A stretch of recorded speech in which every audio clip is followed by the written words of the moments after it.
It's about time to do some cooking again. Hali kayo, samahan niyo ako magluto tayo. At ngayon, ang ating lulutuin ay napakasimpleng pagkain na naman at napakasarap. So, ito guys, maglagay muna ako ng oil sa ating frying pan. Ito guys, yung ating mantika.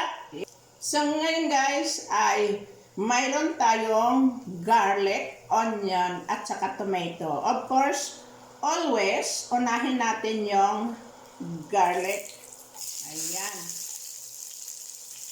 At ang susunod ay yung ating onion. Maraming onion ang ginamit ko ngayon guys. Kasi itong niloloto ko ay masarap pag maraming onion, kamatis, at saka garlic. So ngayon nilagay ko na yung aking kamatis. Ayan.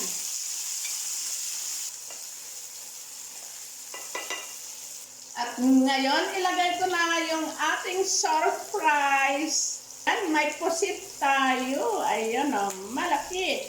Hindi ko siya hihiwain. Kasi ang beauty ay nandyan sa buo na pusit. Pag hiniwa natin yan, wala ng beauty. I-preserve natin ang beauty niya. Ayan guys. Okay, ito maliit. At ito naman ay malaki. Ayan guys. Mas gusto ko kasing makita yung beauty niya pag hindi nahiwa. At itong pusit ko ay minarinate ko na ito ahead ng around 20 minutes. Nilagyan ko siya ng pepper, allspices, and soy sauce. So, mayroong sauce dito, mamaya ilagay natin. So, ganito lang muna to, lagyan natin ng takip. Ba? Ew! So ito guys, tingnan natin. Ayan, kumukulo siya. So, babalitarin muna natin. Ayan, ang beauty ng aking puset. Yummy! Masarap. Ayan. Marinate natin na sauce, idagdag na natin dito sa ating puset. At lagyan natin ng kalahating chicken cubes. Dagdag flavor. But hindi ko nilagyan ng asin ito.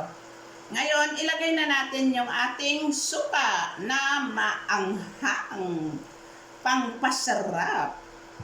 So, ayan, hindi ko muna yan hahaluin kasi nilagyan ko siya ng suka. Lagyan ulit natin ng takip at mamaya tingnan natin pagkatapos ng ilang minuto na pagkulo ng ating puset. Ew! Tingnan natin. Ito na guys, oh. Almost masarap. Tikman natin ang kanyang lasa. Dito lang ako magtikim. Wow! Sarap!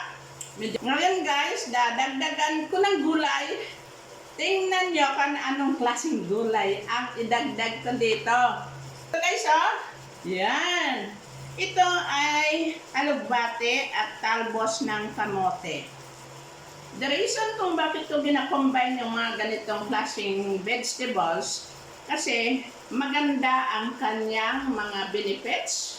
Masarap, maganda sa atin. Ayan. So, ito ilalagay ko na. Ayan. Para may gulay. Kasi ang ating goal is healthy food. So, mas maganda yung palaging may gulay ang ating niloloto. Para easy sa atin. Kung mga ganito lang naman ang gulay natin, pwede na natin ilagay sa taas. Para isang lutuan na lang, practical. So ngayon lagyan natin ng takip para bumaba yung ating mga gulay hindi mabalki. Okay?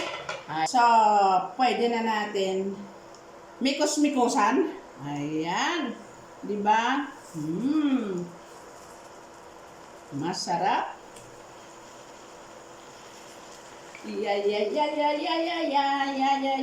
Ano ang tawag dito sa aking niloto? Paki-comment sa baba. Para kung alam ninyo, mayroon kayong kape. Drink coffee. Yoo! Tingnan ninyo, oh, yung kanyang sauce. Maitim-itim. Masarap sa kanin. Yummy, yummy. Kung sino ang nakarelate dito, paki-comments naman dyan sa baba. At i-mention ninyo kung taga saan kayo o saang sulok ng mundo kayo para alam natin na ang ating niloloto ay namamasyal sa buong mundo. Ayan guys, so maraming salamat! So ito na guys, yung niloto kong puset. At nasa ilalim ang kanyang vegetables. Pwede nating ganunin para makuha natin ang kanyang vegetables. Ayun. Green pa naman.